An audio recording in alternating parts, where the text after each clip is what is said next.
c'est quelque chose qui nous a toujours bien réunis, quoi. Mettre les amplis très fort, puis taper très fort, puis crier très fort, pour être sûr qu'on est au maximum.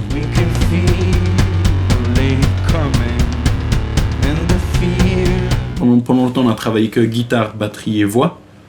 Puis depuis qu'on a intégré Donation, on travaille guitare, batterie, synthé et voix, puis de plus en plus des chœurs ou des voix à plusieurs. Ça nous fait faire forcément des choses un petit peu différentes qu'un groupe de rock hyper classique, quoi. Donc on a aussi de toute façon un point de départ qui rend le truc un peu bizarre, quoi. Après, c'est hyper paradoxal de faire la musique autant forte, de la jouer de manière autant provocante, mais de pas vouloir l'imposer aux gens. En fait, c'est plutôt une invitation à ce qu'ils en fassent partie.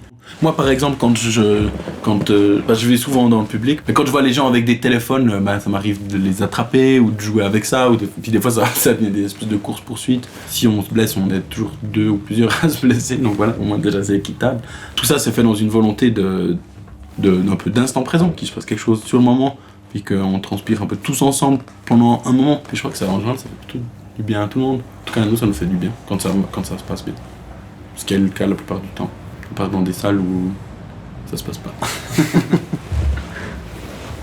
Je pense que le travail le plus important, c'est surtout toutes les discussions, l'année qui précède l'écriture d'un album. Là, en l'occurrence, nous, ce qu'on fait, c'est qu'on répète pas.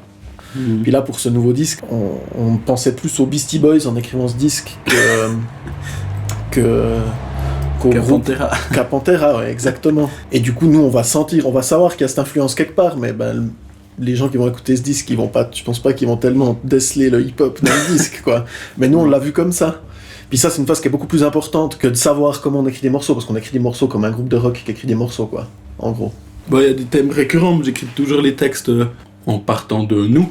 C'est très rarement c'est tout le temps nous. Ça peut être autant nous